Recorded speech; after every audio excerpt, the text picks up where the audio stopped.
DreamHack, but can they, either one of these teams, push into the finals and take down TNC? We'll see who's going to be able to. This is probably an even matchup, right? Yeah, I think this is a pretty even matchup. I don't know if it's an even draft. That part is, it remains to be seen. Are you full on with the panel that this is just shoulders? I'm not sure about that. I actually quite like Gambit's draft. Maybe I'm crazy, but I like Gambit's draft a decent amount. Never hurts to have Jug Magnus, no matter how many attempted counters there are from Abaddon. They picked up both the Abaddon as well as the Razor. Alliance trying to do what they can to stop this Jug, but it's never going to hurt having that combo, right? Yeah, the only annoying part is like they don't actually have that many force staffs for their Jug, which I think is really important. Plus, like, SD is pretty good against Jug too. Well, they do have some saves. It's not going to be the real hard saves. It's going to be FNG with the Frost Shield, who's going to be trying to protect people from the Razor and that Faceless Void. Takes a little bit of damage from the Shadow Poison as both teams try and set up to get the Bounty Rune advantage.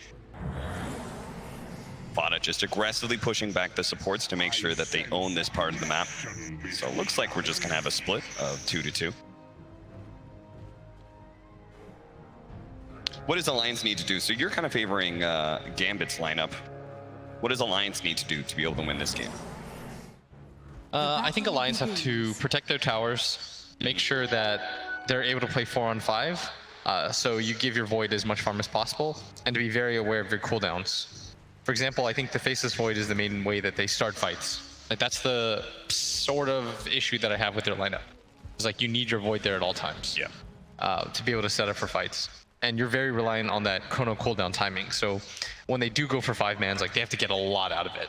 Like, whenever you have your chrono up, it has to be very straightforward. You take the enemy safe lane tower, you take the mid tower with the second chrono, then you push towards Roche. That should be how you do things one by one. Whereas, like, I feel Gambit's lineup should, when it hits like the 25-minute mark, it should be pretty strong. What do you think about this aggro tri-lane? I mean, I'm sure Abaddon would be able to beat Magnus one-on-one, and they don't want to tri-lane a tree and protector, but at the same time that they are really going to be able to pressure that Abaddon with this tree. And I'm not so sure this aggro tri-lane is really going to pressure a Jug that much. Yeah, Jug glitch still feels pretty good here, and it really just comes down to like the level situation of tri-laning with a Faceless Void, which I think normally feels pretty bad. Like, I think they have a level-dependent core against a Jug that really shouldn't be able to die. Like, maybe they kill the Lich, but what's your upside look like here? And at some point, they'll rotate the tree down here and win the lane anyways. Yeah, once he picks up like level 2 or 3, then he's going to be a lot more powerful than the other supports. Yeah, I could see a position where they just win all 3 lanes, because Queen of Pain feels very nice against Razor. Razor, of course, a hero that's absolutely meant to just like win lanes straight up. But this is a lane that every time you get static linked, you just immediately blink back. You have your own farm mechanic that allows you to get the range creep at all times in the Scream of Pain. And 33 is going to get into this fight with Vampire, who, again, I don't think minds this position. And look, they're even getting aggressive on bottom. I don't necessarily know if this was the ideal situation. This is a very powerful dual lane. Okay, so now, Juggernaut, Vampire's made his rotation down, which is what we expected. And this is where Gambit should just straight up win the tri-lane. Like, you can just spin on top of this Wyvern right here, get first blood, no problem. Well, they don't even need the spin. They're just going to be able to kill Hanskin without it. First blood there. And Dream still holds on to all of his mana. Yeah, if anything, I feel like Alliance's like laning setup is making the game harder for them. The Mag's got a big enough lead now where he should feel okay. Nico Baby's going to get gone on here. They're going to be able to get the disruption, saving him a lot of damage, but still the soul comes out, and Vampire, he's not going to chase any further. They kind of already did the damage that they needed to, forced out a healing salve. Yeah, this is an absurdly strong tri-lane from Gambit. Well, that means 33, he's going to have to make up the difference here in this top lane, and 1v1 against Magnus. Abaddon should be able to win this now. But he's going to get a power, and they're just going to trade farm. Like, he's been given enough of a start where he should be perfectly fine. GPK mid should win. I believe this is a very good matchup for Queen of Pain. You can't abuse the static link. All the tree pretty much had to do was make sure that Shotchlo was able to get his farm. A fort into pushing into the wave. Nice. It'll keep Limp away from all of this. Yes. bottom lane. A little bit more damage on Nico Baby. His CS is 14-6 though, so Nico Baby's actually done pretty well for himself despite all of the pressure he received from Vampire. Nobody getting the CS there. Pulling. It's always funny, like they both nuked for it, nobody got it. Just got to be careful of Dream, who now has level 2 Blade Fury. Our mid lane matchup 18-5 compared to 13-7, so GPK is already off to a good lead. And this is kind of what you expect in this lane. Limp has to be careful here. As soon as the Queen of Pain gets the bottle, the matchup becomes pretty annoying. GPK getting a little bit low, but should be just fine. Always has that blink to play around. I mean, they have 3 cores with an escape mechanism too. So ganks are not really a thing for Alliance. Like, I don't really know how they set up for kills outside of Chronosphere. Yeah. So your 5-man has to be real good when you get it online. Nico Baby's gonna have to be moving around using that Chronosphere every single time it's off cooldown, right? Yeah. Really Some nice. games as Void, you can play a lot more chilled approach and just focus on farming more and only take the Chronospheres as they present themselves, but this is gonna have to be a much more active game for the hard carry of Alliance. Vampire, he's going to set up for the bounty rune. I like this. I think they pinged him though. They should know that he is here. Spada probably going to get Courier's going to show itself. Who's he going to go for? Vampire. Wants to be able to bonk Fada on the head with a frost shield on top, and the disruption's going to go down. And mid, they actually do manage to get the kill on GPK. Limp out playing that lane, even if he does end up dying eventually here. He's going to Shadow Strike. There's no way that should happen. Yeah. That is, Limp is real happy about that. Like, if you look at the CS 23-21, things are going okay. But just dying like that, especially when you've got Blink up, he must have misplayed pretty hard there. Well, that'll allow Limp to be able to reset that lane, right? That's one of the biggest advantages of trading off those kills. It's just resetting lane against a hero that harasses so much. Yeah, and you get more XP. He's going to be real happy about that. Maybe GPK just overcommitted for the kill. Trying to overplay this lane a little bit too much. Maybe the pressure is getting to him after all. He's a relatively young player to the scene. Only 18 years old. They still have the gold lead though. They shouldn't be too worried. Mag versus Baden is going to be okay for the Mag just because you've got a power.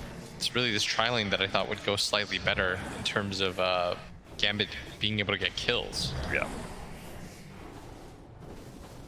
It's going to be kind of a rough time for Shotchelo now that you have the phase boots advantage for the Abaddon as well as borrowed time. He can really dive the Magnus when he wants.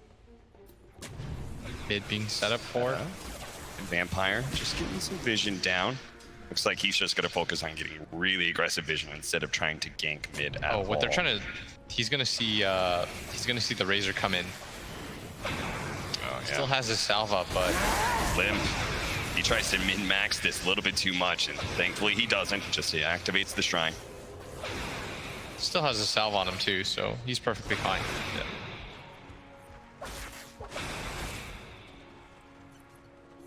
Vampire just sticking around to suck up some of that experience. 33 is going to make his first rotation to bottom lane. They moved Hanskin to top to be able to get some farm. Nico Baby, he probably needs some levels too. But Dream has also rotated up to the top lane. They do have level 6 on Magnus, but he hasn't leveled up reverse polarity, so they can't really make a go on anybody here, I don't think. Limp should maybe know about this tree being here, just because it's proccing like mad and nothing's really happening.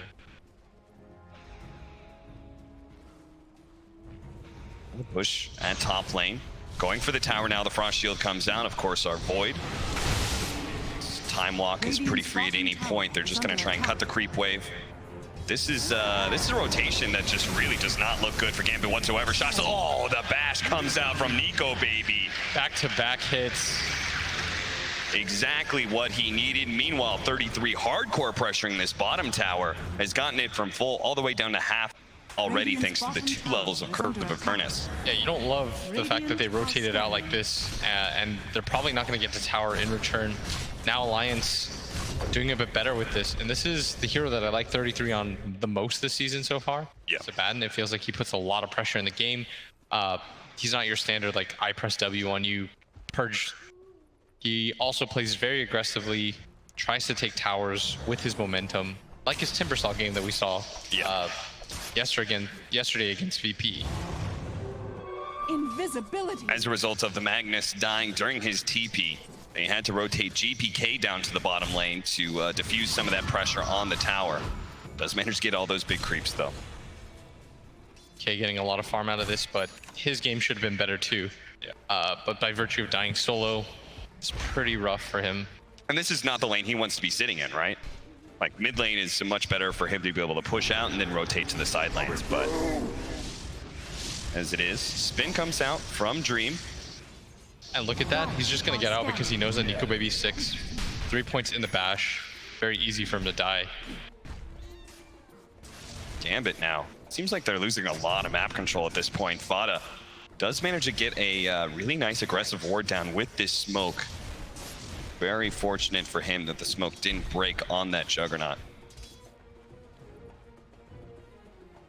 It's always kind of weird having two cores in the same part of the map when you're matched up against this a carry that you can't easily burst down.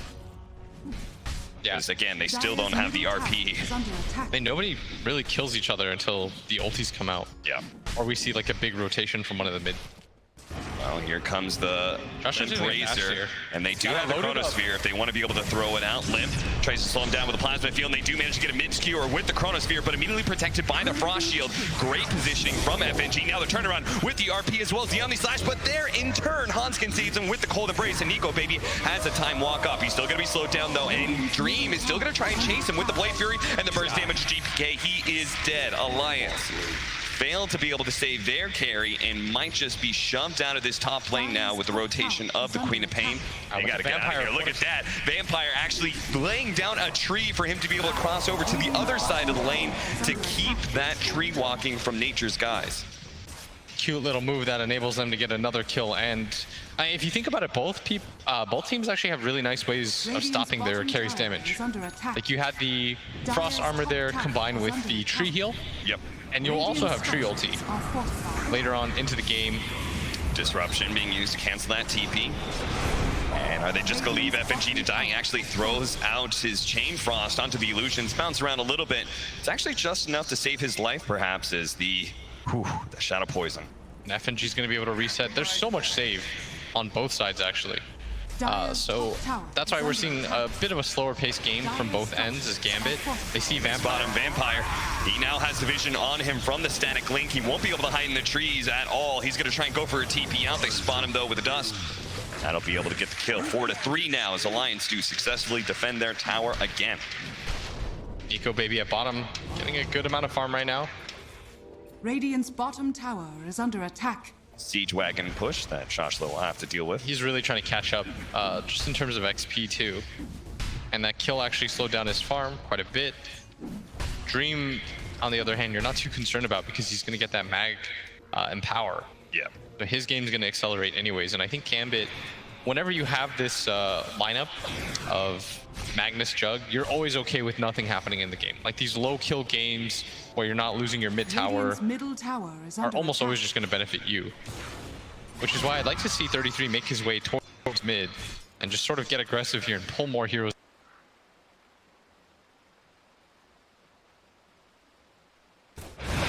For sure. Alliance, I think they've made the hard read that it's hard for them to just take that. Yeah. So I prefer... That's why 33 is kind of camped up out here, right? He's saying, this tower is important. I'm going to be the one to stand in front of it. It delays your mid defense too. Yeah.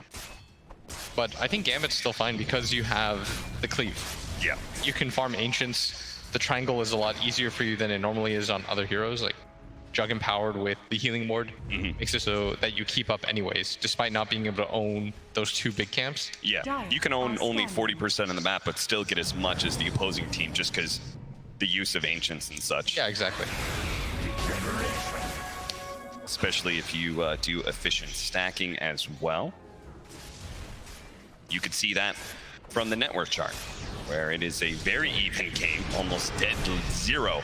Hanskin, speaking of dead, gets caught out by FNG and GPK as he continues to just try and, defend this top tower. 33 is going to actually make his way towards bottom. He still has a TP to defend top, but he wants to try and getting a little damage on this tier 2 first. Nico Baby's pinging right now, and if he does commit the chrono, keep in mind they still have a lot of TPs that they could filter in, and they've got the tree heal, which they're gonna actually pop on the tower. The downside for Gambit is they don't really have a way to punish Nico Baby's play right here, unless they've got the tree.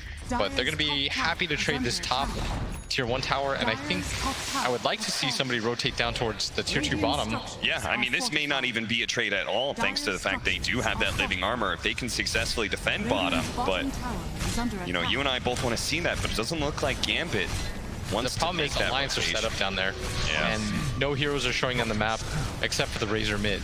So it makes it really scary for Gambit without any vision set up, without a lot of heroes. They'd have to bring like all 5 for you to feel comfortable about. And even then, you know you're at a vision disadvantage. Limp gonna get RP'd here, skewered back into his tower, into the tree. Beautiful kill for Gambit. Should be able to lock him down with a Train Protector. Follow up the Yule Scepter. Self-usage there from Limp. That just sets up a Sonic Wave, and the Chronosphere comes a bit too late to stop that damage. And now the Train Protector with just a great overgrowth to be able to stop Nico Baby in his tracks. A Winter's Curse to follow that up. GPK will be low, and he does have Shadow Poison stacks as well as a Purge on him. But the living armor, that'll help him live through everything. Now the turnaround as Dream pushes forward, trying to catch somebody from Alliance, but at the end of the day, it's just Limp for a Train Protector. A good exchange for Gambit. Yeah, and they're gonna get some damage on this mid tower. They saved the bottom tier 2 tower as a result, and your tree's gonna be able to heal that up. This is actually really, really good for Gambit. Any damage that they trade that's chip damage is in their favor. And because of the fact that they don't have that catch you were talking about, right? They don't have the greatest ways to stop these supports. So many times they're trying to push a tower, it's gonna get frost armored and then healed up as well from the tree. And you see them go on the Queen of Pain, but again, they have so many different ways to stop the Void's damage. Yeah. Even when he gets BKB.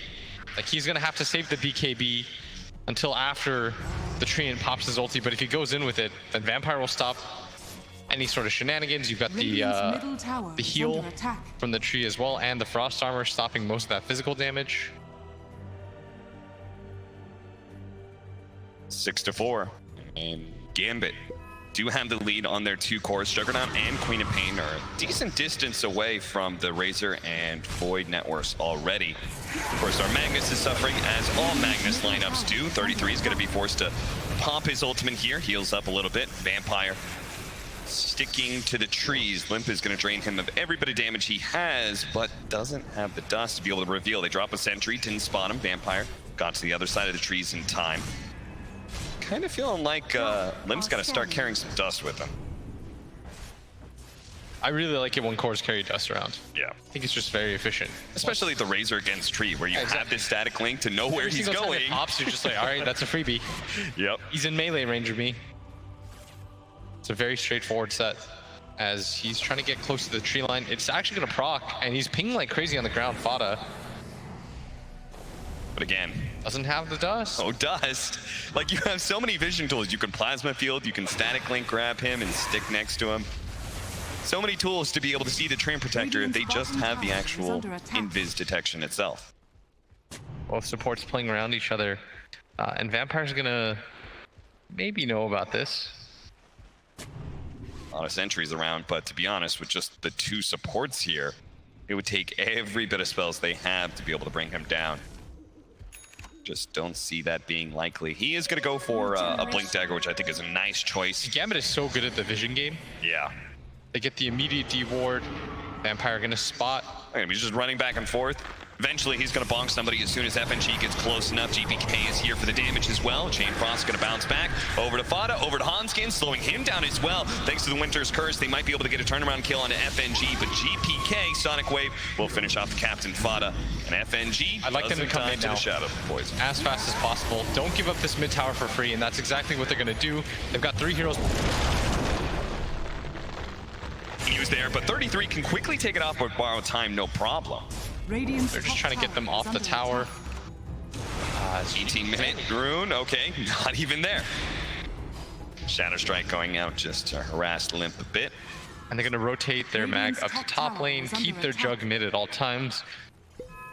Nico Baby is free farming this entire time, and now he can kind of keep pace with the Juggernaut. Obviously, the Jug has the Empower advantage, but now Nico Baby has his first farming item in Maelstrom, and now the second one in Yasha. It's gonna go for the Mantis style instead of the usual build we see, which is like the Mjolnir and the BKB or something like that as Dream.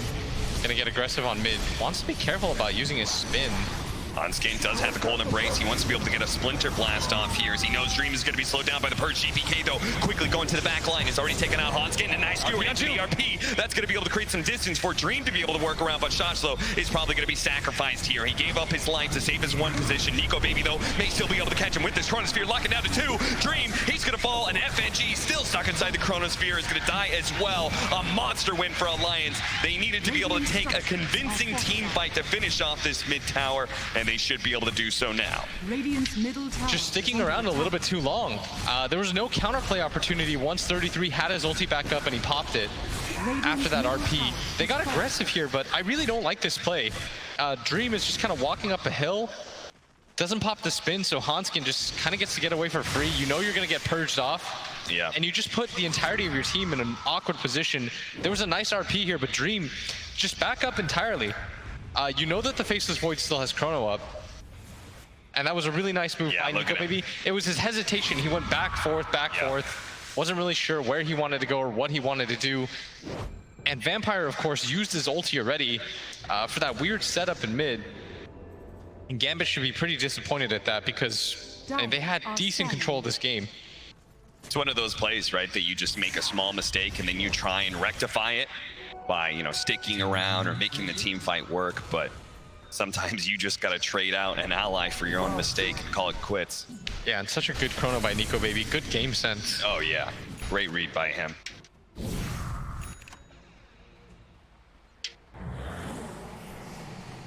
Of course, Dream, being another one of those newer players to the scene, has a wealth of pub history though.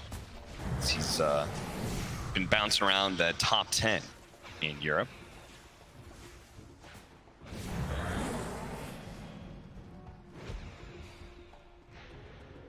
See an Aghanim Scepter for 33 this game. Under attack. It's kind of an interesting choice. We usually only see this against Faceless Voids, but he feels like with all this telegraph damage of the Sonic Wave and the Omni Slash, he's going to get a lot of value miscoils from this. I don't think he's entirely wrong either, is Vampire. Oh, they do manage to get him with the dust, and Vampire's going to use the Overgrowth to protect himself, but there's unfortunately not a whole lot of trees for him to work with here. Alliance get their 8th kill of the game, tying up the score, though they do hold a bit of a lead in net worth. Nico Baby, time locks down. He does have Chronosphere, but he's done such a good job of even surpassing in net worth the Empowered Magnus. Yeah. Do have the Diffuser Blade build from Dream. This is something that the panel very adamantly wanted to be able to see this build from them. And once he has the Manta, it'll be a nice power spike for them. Will it be enough? Beginning to look like Alliance is just going to get Nico You want a Baby Diffusal farm on the Jud? I see.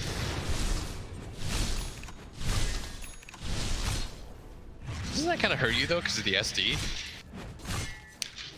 That's a good point. I am renewed. Maybe it's because like Isn't the probably Mjolnir, going to like- be using it defensively a lot. Yes, but like, isn't the Mjolnir really nice against like Wyvern and Wyvern Cold Embrace, yeah. That's true. Plus, you know that the Void's gonna go BKB later because he's against a Treant. I don't know. I kind of thought that would make sense, but I will trust BSJ. Yeah. He's just a better Trust the carry. carry player. Yeah, exactly. Under attack. He thought it out. Gonna bonk Nico Baby. Dream, he's gonna come in, but they don't have the immediate turn. Oh boy, Chronosphere onto 2, but there is mass TPs coming in from Alliance. The damage just isn't there yet. They are gonna be able to skewer away. RP being threatened. Shoshlo doesn't actually complete it though. Now This is he's looking in the like a center of fight that everybody. maybe Gambit is just gonna leave, sacrificing 2. But FNG probably gonna go down too. These heroes are very fast and they are gonna abandon him. It's a 3-on-5. Nico Baby easily gonna catch up here. FNG gonna take him the opposite direction of where Dream is headed. Dire's middle tower is He'll under be the attack. 3rd kill for Alliance.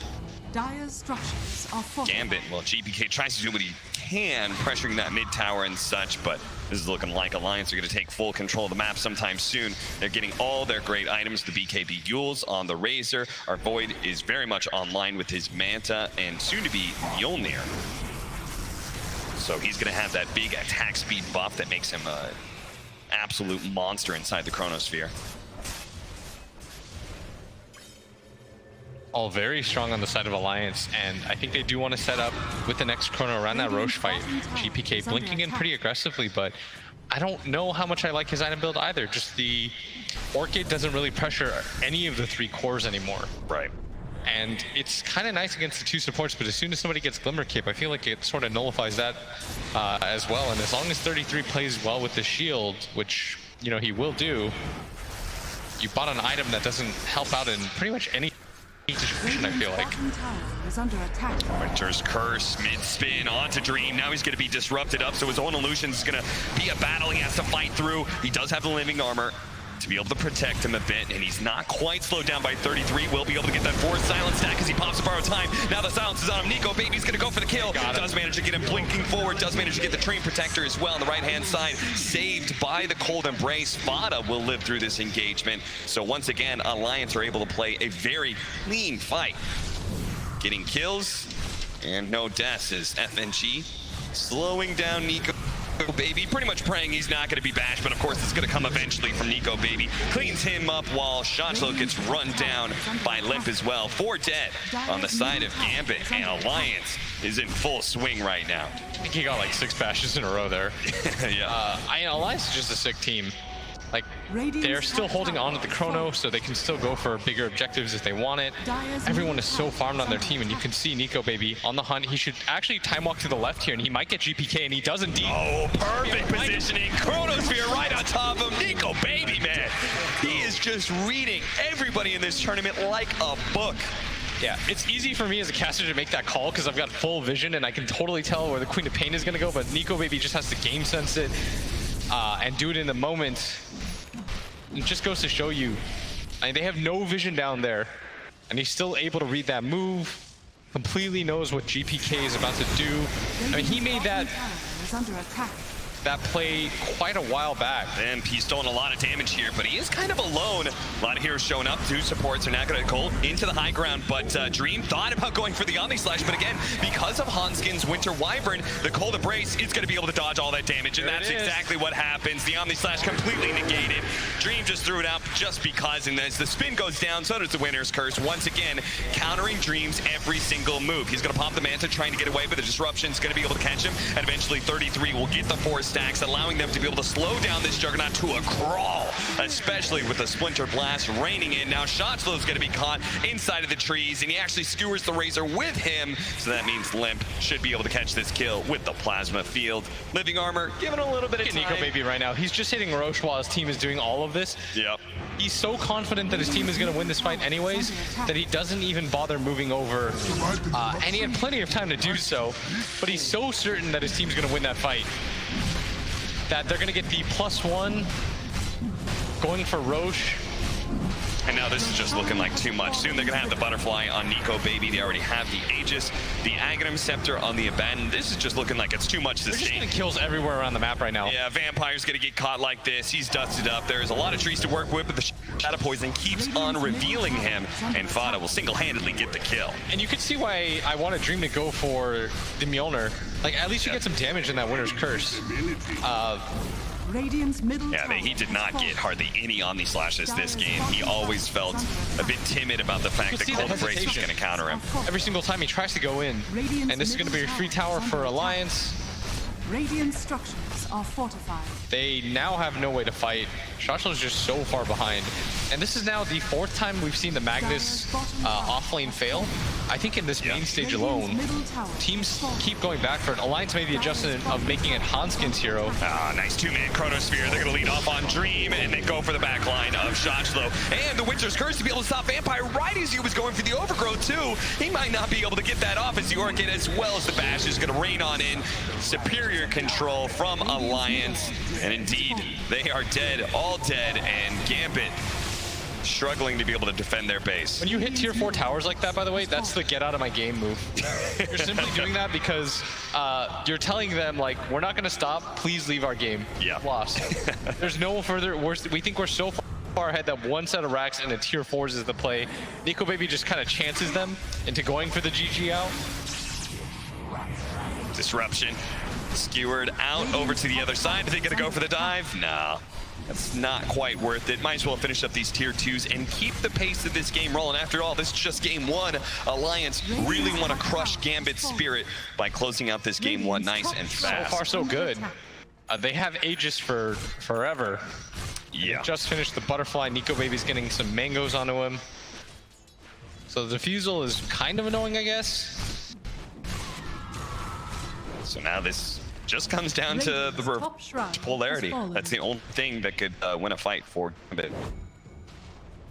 Some sort of great 4 or 5 man RP into the Omni Slash with Empower. The problem is, even if you do get that 5-man RP, at least one of the members in 33 is going to be able to pop borrow time. He can then in turn wake up Hanskin with the Aphotic Shield, who can then in turn cold embrace somebody to be able to save a lot of damage there, or disruption from Fada or what have you. Purged up. Dream has to start slowly making his way backwards. They need to be able to poke at Nico Baby and just force away this Aegis without losing anybody to skewer. And the RP out onto 3. The borrow time used too early there, but the Winter's Curse counter is going to be able to kill Vampire and stop any inflood of damage. And JPK, oh, he just gets locked down immediately by Nico Baby with that first hit bash. Now looking for another one on FNG, whose Frost Shield is really annoying Nico Baby right now, but it's just slowing down the inevitable. We're going to call it they are just going to run Gambit entirely out of this game. A second Chronosphere going down, and that's it. Gambit. They have been thoroughly trounced in 30 minutes, 8-28. Remember, it was 8-8. It was 8-8. They got 21 kills.